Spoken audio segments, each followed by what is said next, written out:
우리가 살아가면서 한 가지 발견하게 되는 것은 참 사람 안 변한다는 것입니다.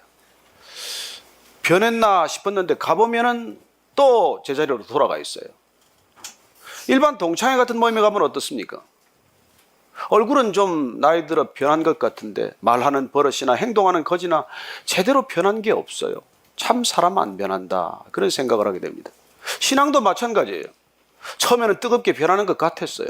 어떻게 저렇게 사람이 달라졌나 했는데 10년, 20년 오히려 신앙의 연륜이 오래가면 웬일인지 제자리로 돌아가 있는 듯한 그런 모습을 발견하게 됩니다. 놀랍죠? 예수님께서 왜 우리의 신앙이 쑥쑥 자라지 못하고 그렇게 제자리 걸음을 하거나 되돌이표 같은 그런 신앙이 되느냐는 것을 말씀해 주고 계세요. 무엇 때문입니까? 재물에 대한 욕심 때문이라고 말합니다. 두 번째는 불안이에요. 염려와 걱정이 거치지 않습니다. 아니, 예수님 믿고 하나님을 아빠라고 부르면서도 여전히 불안해하고 여전히 물질적인 것에 묶여 있다면 뭐 다를 바가 뭐 있느냐고 말씀하시는 것이죠. 오늘 세 번째 알려주십니다. 그게 뭘까요? 비판이라는 것입니다. 다른 사람들을 대하는 태도가 늘 판단하고 정지하고 비판하는 그 태도에 문제가 있다는 거예요. 우리는 너무나 많은 비판 속에 살기 때문에 익숙해졌기 때문에 비판에 대해서 우리가 그렇게 대단치 않게 생각을 합니다. 오히려 이 잘못된 세상을 개혁하거나 바꾸기 위해서는 건전한 비판, 강력한 비판이 필요하다고 생각하지 않겠습니까? 그러나 적어도 성경적으로는 비판이란 옳고 그름을 판단하는 인간의 잣대이고, 그렇게 우리가 옳고 그름을 판단하는 것이 원죄라는 거예요. 아담과 하와가 에덴 동산에서 쫓겨난 이유입니다. 선과 악을 알게 하는 나무의 과실을 먹고 인간들이 타락한 모습이 무엇일까요? 얼마나 옳고 그름을 판단하고 시비하다가 얼마나 타락했으면 노아의 대홍수를 주님께서 시작하셔야 했겠습니까? 얼마나 옳고 그름을 지적질하고 서로 싸우고 다투고 시비하고 이렇게 지옥 같은 세상을 만들었으면 주님께서 오셔서 십자가에 못 박히셔야 했겠습니까? 보통 문제가 아니에요. 심각한 문제입니다. 우리는 이걸 너무나 익숙하게 하고 있어서 우리 자신도 몰라요. 판단이야 필요하죠. 분별이야 필요하죠. 한겨울에 날씨가 춥다고 판단해야 될 것이고, 분별되면 우리가 두꺼운 옷을 입어야 되겠다고 결정할 것이고, 그래야 우리가 동사하지 않겠죠. 그러나 만약에 그 추운 날 나갔더니 누가 반팔 반바지 입고 나왔다고 해서 그 사람은 나쁜 사람이구나, 이건 문제가 있다는 것이죠. 그러나 우리가 순식간에 우리는 그런 판단이 비판으로 이렇게 옮겨져서 그게 심지어 비난이 되고 그게 고발이 되고 고소가 되고 서로 싸우고 다투고 죽이기까지 한다는 것입니다. 왜요? 다르다는 것을 분별하면서 시작이 된 것이죠. 누가 같은 사람이 있습니까? 다 다르죠. 그러나 그 다름이 점점 불편해진다거나 그 다름 때문에 누구를 자꾸 비판하기 시작한다면 우리는 한순간에 천국조차 지옥으로 만들고 말걸요. 그리스도인이 된다는 것이 무엇입니까? 오늘 주님께서는 말씀해 주십니다. 우리가 그런 비판으로부터 자유해져야 한다는 것이죠. 왜 비판합니까? 오늘 비판하는 이유부터 잠깐 보십시다. 7장 3절 말씀 한번 더 읽을게요. 시작. 어찌하여 형제의 눈 속에 있는 티는 보고 내 눈 속에 있는 들보는 깨닫지 못하느냐? 왜 비판한다고 말합니까? 형제의 눈 속에 있는 그 티를 발견하는데 정작 내 눈에 있는 들보는 못 보기 때문이라고 말씀하시는 것이죠. 그래요. 남의 허물은 커 보이고 내 허물이 작아 보이기 때문에 비판한다고 말씀하십니다. 그리고 다른 사람의 잘못은 그렇게 시시콜콜하게 지적을 하고 그게 내 눈에 한꺼번에 금방금방 들어오는데 정작 내 잘못에 대해서는, 심지어 내 가까운 사람의 잘못에 대해서는, 심지어 내 가족의 잘못에 대해서는 익숙하게 우리가 그냥 지나칠 수도 있다는 것이죠. 잣대가 다르다는 얘기 아닙니까? 남을 보는 잣대와 나 자신을 보는 잣대가 틀리다는 얘기예요. 왜 남의 건 그렇게 크게 보고 내 건 왜 그렇게 작게 봅니까? 이게 비판하는 이유가 된다는 것이죠. 오늘 주님께서 분명하게 말씀하십니다. 오히려 거꾸로 말씀하면 남의 잘못은 정말 적게 보고 내 잘못은 크게 봐야 된다는 뜻 아니겠습니까? 남의 잘못은 그걸 티로 보고 내 잘못은 들보로 보라는 얘기나 마찬가지예요. 우리가 그렇게 살면 남을 비판하겠습니까? 남을 그렇게 사사건건 정죄하겠습니까? 그러나 우리가 내 잘못에는 둔감하고 남의 잘못은 너무나 크게 보기 때문에 그냥 하루 종일 우리가 그런 것들을 하고 사는 것이죠. 정작 죄를 짓는다는 생각조차 못할걸요. 우리는 얼마나 순식간에 남을 판단하고 그리고 순식간에 비판하는지 몰라요. 왜 이 교회는 피아노도 하나 없나? 누가 그래 찾아왔어요. 아니, 피아노 없으면 없이 지으면 되지. 그게 무슨 교회냐는 거예요. 여러분, 그렇게 순식간에 그렇게 분별이, 판단이, 정죄가, 비판이 된다는 것입니다. 오늘도 마찬가지죠. 뭐, 왜 저렇게 여기는 중창단이 남자만 나왔나? 왜 저렇게 나이 든 사람이 많나? 아니, 많으면 많았지. 여러분, 보태준 거 있습니까? 그러나 우리는 그런 것들이 다 마음에 걸리고 그렇게 분별이 되는 것으로 그치면 좋은데 그것이 비판에까지 이르는 것이 문제라는 거예요. 그건 일종의 버릇입니다. 그건 죄성이에요. 저는 말이죠. 원래 언론에서 25년간 일한 게 비판 전문가로 살았어요. 저는 제 한눈에 보면 사람의 결점부터 보여요. 어디를 가나 문제점부터 파악이 돼요. 그래서 어떤 곳에서도 문제점 1, 2, 3, 4, 5 이렇게 적어서 이렇게 적시할 수 있는 사람이에요. 난 내가 아주 명철하고 똑똑해서 그런 줄 알았어요. 난 대단한 능력이라고 생각을 했어요. 왜냐하면 그것도 자꾸 하니까 늘더라고요. 늘어요, 그것도. 그러나 내가 정작 성경을 읽고 주님을 만나고 깨닫게 된 건 뭘까요? 어이없이 살았다는 거예요. 나는 사람들은 다 못 보고 나만 보는 줄 알았어요. 아니에요. 다른 사람도 다 봐요. 그러나 그 사람은 입 닫고 있을 뿐이에요. 보고도 알지만은 비판 안 하고 있을 뿐이라고요. 여러분, 그 사람은 모르고 나만 알아서 비판한다고 생각하지 마십시오. 여기 사람들 살아오면 나보다 똑똑하지 않은 사람은 없습니다. 사실 어떻게 보면 여러분 사람들은 다 보고 있어요. 그러나 성숙한 사람은 그냥 입을 닫고 있을 뿐이고, 성숙한 사람은 남의 잘못을 가려줄 뿐이고, 성숙한 사람은 그 사람을 도와서 그 사람을 다시 이렇게 세우는 데 관심이 있을 뿐이에요. 그래서 오늘 주님께서는 제발 내가 남의 들보를, 남의 눈에 있는 걸 들보라고 하지 말고 내 눈에 있는 걸 티라고 하지 말라고 말씀하시는 거예요. 그렇지 않다는 것입니다. 여러분, 비판하는 것이 익숙해지면 여러분 그게 얼마나 괴로운 일인지 아세요? 비판은 날마다 사실은 내가 말라가는 지름길이에요. 왜 주님께서는 에덴 동산에서 생명나무 과실 먹도록 내버려두는데 네가 선악과를 따먹었냐? 이거는 먹으면 날마다 죽어가는 과실이에요. 여러분, 남을 비판한다는 것은 내 안에 그야말로 마치 양날 달린 면도칼처럼 남을 베면 나도 베이게 되어 있습니다. 그래서 여러분, 남을 비판하는 사람들, 그런 몇 직종들의 사람들은 조심해야 돼요. 그 중에 하나가 사실은 목사들이에요. 그 중에 예를 들어서 뭐 법조인들도 있겠죠. 교수들도 있겠죠. 그래서 사사건건 판단해야 하는 사람들, 그 직장 자체가 나쁘다는 얘기가 아니에요. 그러나 그걸 가지고 남마다 비판할 수밖에 없다면 그건 조심하셔야 합니다. 그리고 그 비판의 칼날은 남만 다치게 하는 것이 아니라 나를 날마다 다치게 한다는 걸 우리가 모르기 때문에, 시간이 지날수록 내가 메말라 간다는 걸 모르기 때문에, 세월이 지날수록 내가 얼마나 고사하고 있다는 걸 모르기 때문에 우리는 그렇게 살아가는 것이죠. 그리고는 점점 더 비판적이 되겠죠. 이 성경의 말씀을 가지고 셰익스피어가 이렇게 희곡을 한 편 썼어요. 그 희곡 제목이 자애는 자로, 영어로는 measure for measure. 그 짧은 희곡이지만 희곡에 나오는 얘기는 뭐 단순한 얘기예요.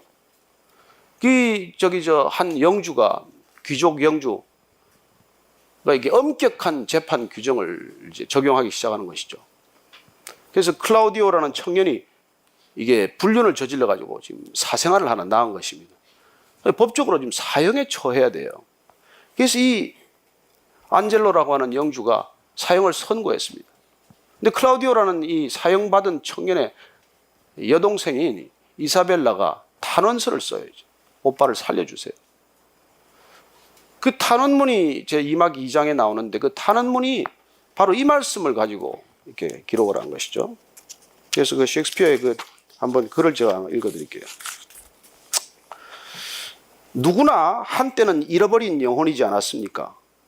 그런데 그 모든 것을 가장 잘 아시는 그분이 치료책을 찾아내셨지요.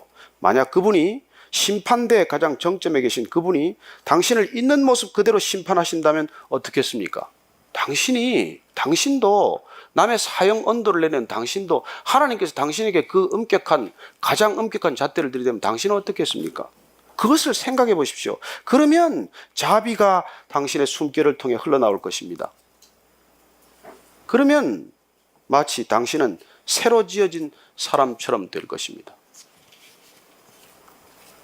어쩌면 우리가 다 이런 인생을 살고 있지 않습니까? 남한테는 그토록 가혹한 잣대를 들이대지만 하나님께서 내가 들이대는 잣대를 나한테 동일하게 들이댄다면 얼마나 여러분 우리도 가혹하게 처벌받아야 마땅합니까? 아니 죽어야 마땅한 사람들이죠. 그래서 하나님께서 그런 잣대를 우리한테 들이대지 않았다는 것을 감사한다면, 기억한다면, 깨닫는다면 그러면 우리 안에서 자비가 흘러나올 것이라고 말씀하시는 것이죠.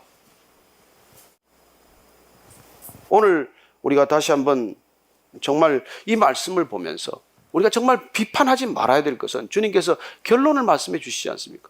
내가 비판하는 그대로 반드시 내가 비판받게 될 것이라고 말하는 것이죠.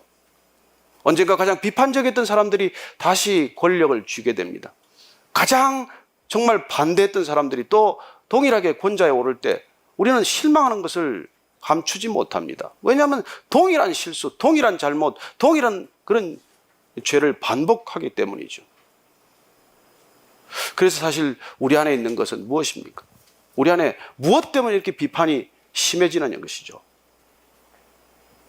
우리 안에 정말 흘러넘쳐야 할 것은 비판적인 의식이 아니라 우리 안에 진정으로 누군가를 사랑하는 마음이 부족하기 때문이죠.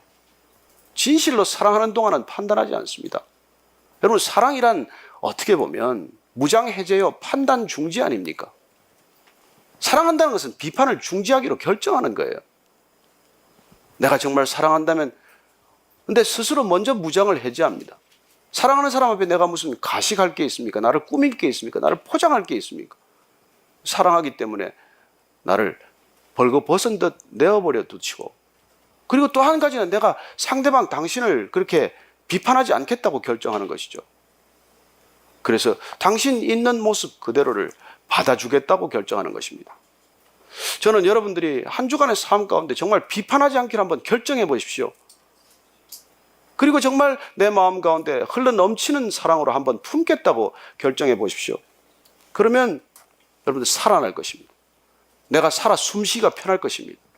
그렇게 날마다 비판할 때 내가 호흡이 곤란하고 내 마음이 불안하고 내 마음이 늘 정말 흔들렸다면은 여러분들이 그렇게 남을 품기로 결정하고 그냥 받아주기로 결정하고 그걸 비판하는 것이 아니라 그냥 있는 모습 그대로 우리가 받아주기로 결정하면 그때 비로소 샬롬, 평안이 오는 것이죠.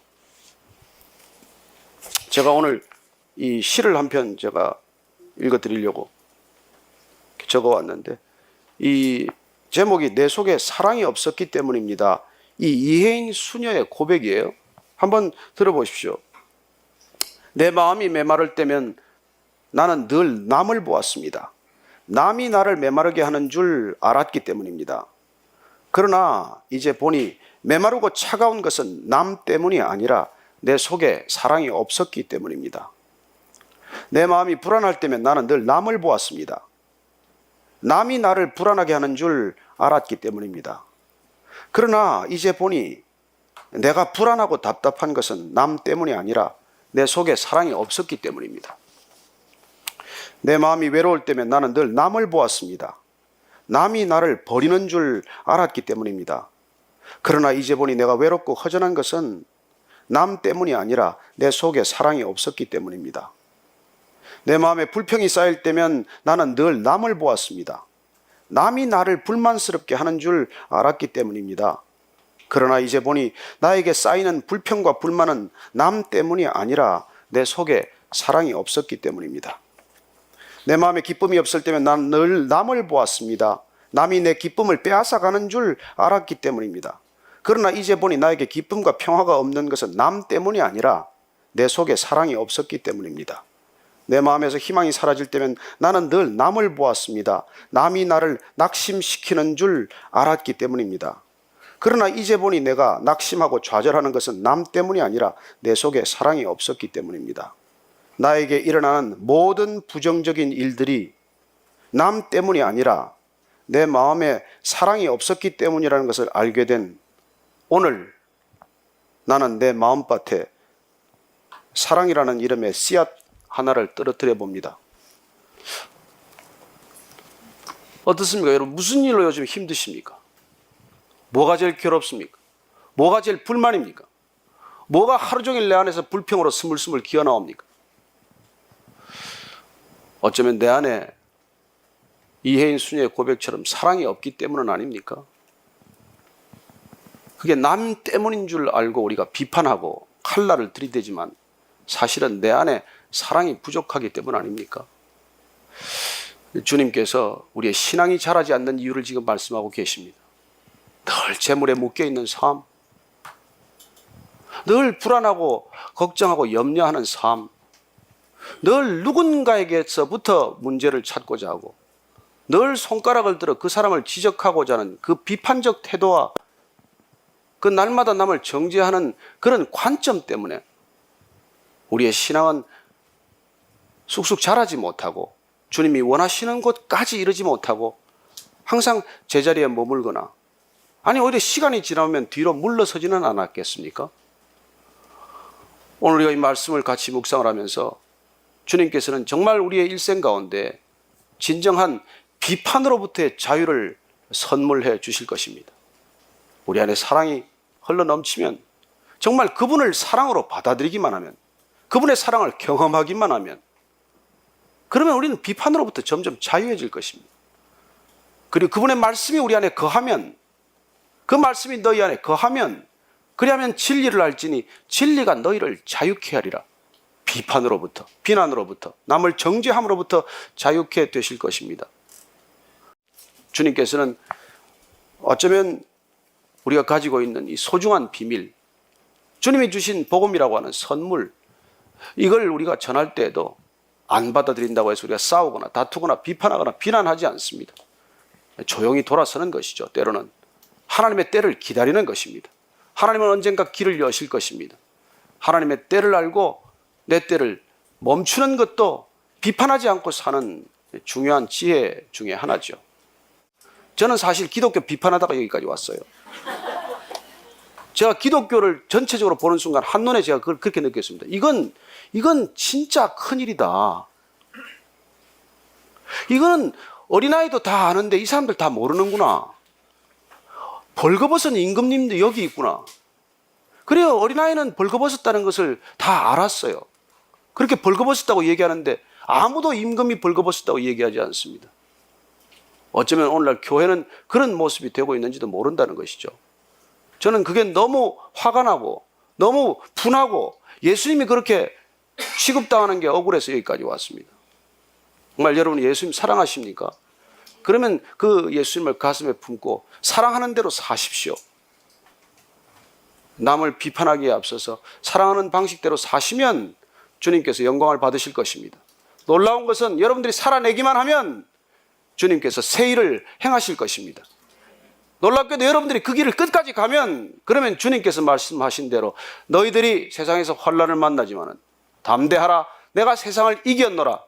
저와 여러분이 함께 이기실 줄로 믿고 한 주간 그렇게 사시고 예배드리고 다음 또 뵙게 되길 바랍니다.